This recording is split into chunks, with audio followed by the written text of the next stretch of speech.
mental health in Nigeria.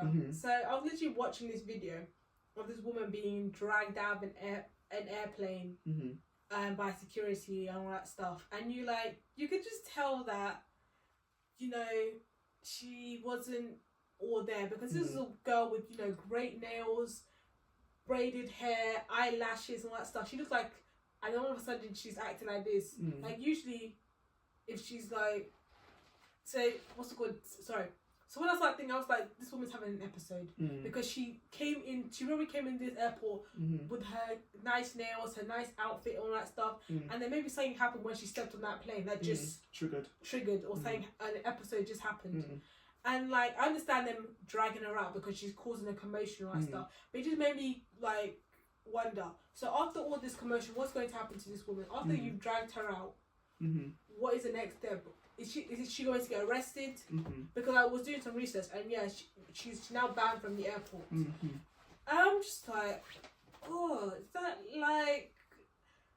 To be honest, I don't think that was the necessary step to take. Like, I was like, but then I was thinking, what procedures do we even have for people like in these things? Like, I want to know: was this chick arrested? Was she put in jail? Has she got in? Have they put her in like a mental health institution? Is she getting the correct programs and treatments to help with what just happened?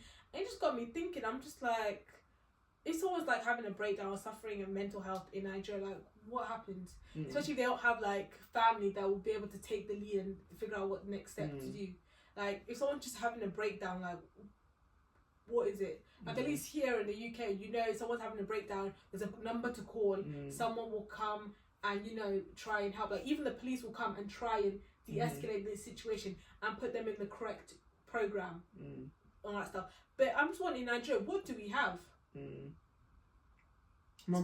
I just feel like, you know, I know you showed me the video, but I did not watch it from the beginning, so I don't even have too much of an opinion on this whole situation, to be frank.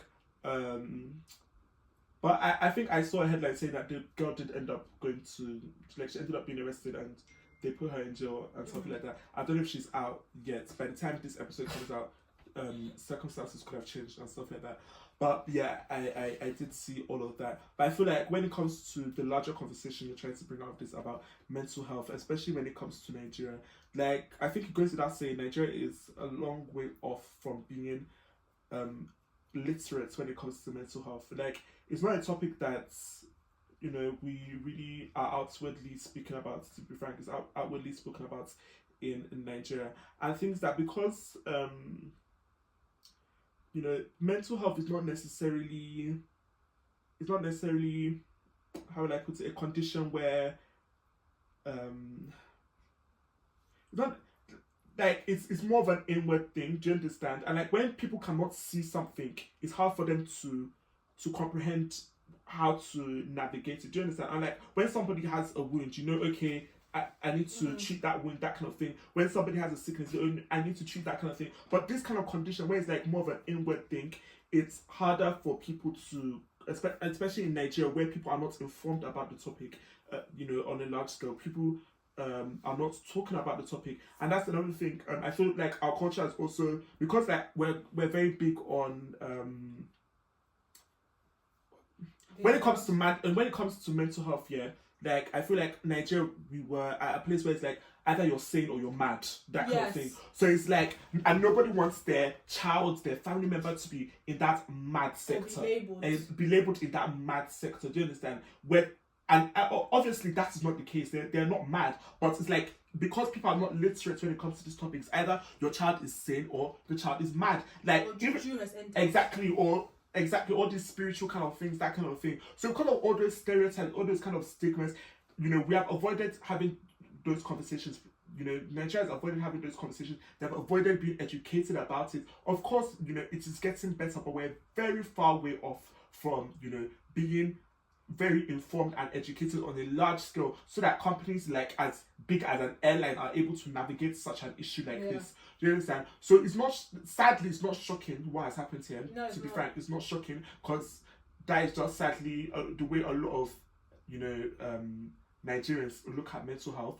But, you know, it's not to say that it's correct, and it's not to say that Nigeria should not take this situation as an eye-opening situation and something that we need to recognize and work on. Because it's, you know, nobody prays to be sick, but sickness is not something you can avoid. It's just as simple as that. And mental illness comes on different, you know, it has different levels on the spectrum, that kind of thing. Because even like because I just feel like there's so much stigma around mental illness, around disabilities, around this whole all those kind of conditions, that kind of thing, that because we have avoided it for so long, we don't know how to handle it. We're not informed, we're not educated, and I think that is the result. Even in this household, in this household, we saw bits and pieces of that thing. Like, I remember when I was like I was expressing I'm depressed during masters, and my mother's response was, "Why are you depressed? Do you live in Nigeria? Are you homeless? Are you the people on the skateboards begging for money? Why are you depressed? You have no reason to be depressed." Yeah. And after that, I just shut down. Yeah. I just went back to Manchester and relied on my friends to help. And I'm just like, but now that I think about it, I'm just like I'm just like, even though at that point I was like upset and mad by that being her reaction, I'm like, she didn't know any better. Yeah, that's how she was raised. I can literally see my grandmother telling her the same thing if she came to me. But it's just so sad because, like, imagine there is a person who is like in Nigeria who is suicidal and they're telling their parents, I'm like,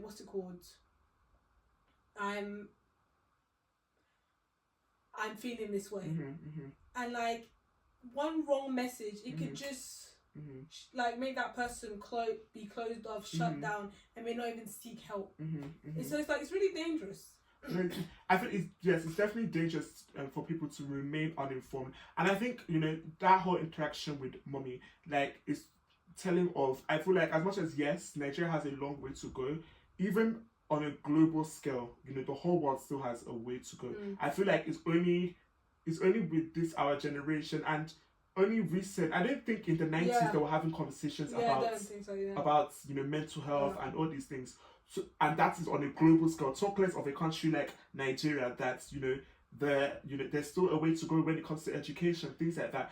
And I just feel like that in itself is, you know, can give more light as to why people are reacting the way they're reacting to mental health in Nigeria.